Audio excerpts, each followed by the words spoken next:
Should you spend weekends at craft shows or focus selling online? I've done both, and let me tell you, each has its perks and its pitfalls. One gives you fast cash, the other builds long-term freedom. But which one really puts money in your pocket? The answer might not be what you expect. When I first started selling, craft shows felt magical. You set up your booth, people walk by, and money changes hands instantly. There's something so satisfying about seeing cash in your hand the same day you set up. The other big perk? Instant feedback.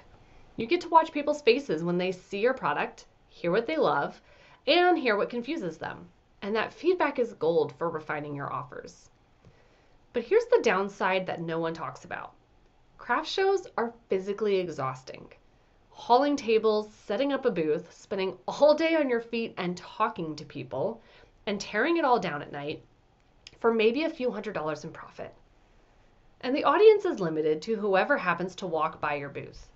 Once the show ends, that momentum ends too.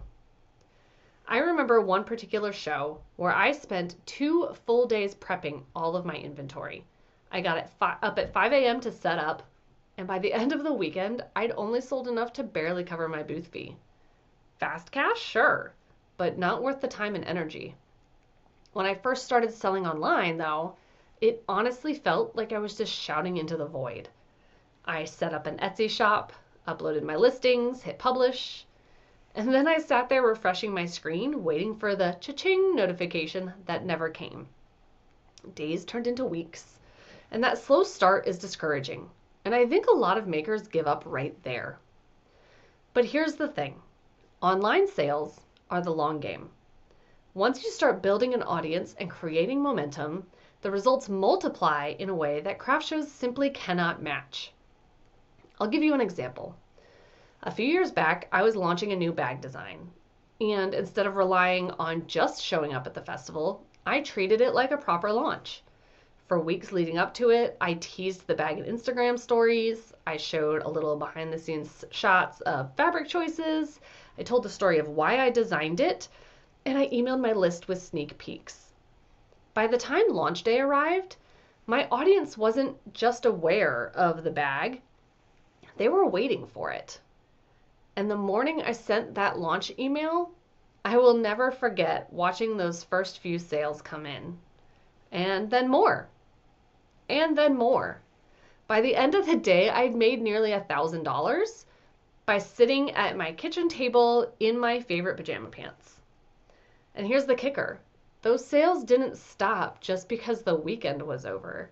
That listing stayed up, and the traffic kept coming. And that bag design continued to sell for months. That's when I realized the power of online sales. At a craft show, once you tear down your booth, you're done. And the money stops there, unless you implement some other strategies to keep it going. But online, your shop is open 24/7. You're making sales while you're cooking dinner or while you're asleep. So yes, it's a slow start, and it can feel so frustrating at first. But once the engine is running, it keeps working for you long after the launch excitement fades. That's what makes online sales scalable in a way that shows never will be. So let's go back to the big question. Which one actually makes more money, craft shows or online sales? The truth is, it's both. It's not about picking one forever. It's about knowing which one to lean on at different stages of your business. When you're just starting out, craft shows are an amazing launch pad. You get that quick cash flow, which is so important when every dollar counts.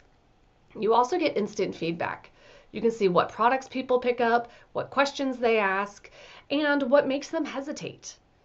And that kind of feedback really helps you refine your product line faster than months of posting on social media and hoping people get to your Etsy shop. But once you've used shows to get your feet under you, you don't want to stay stuck there.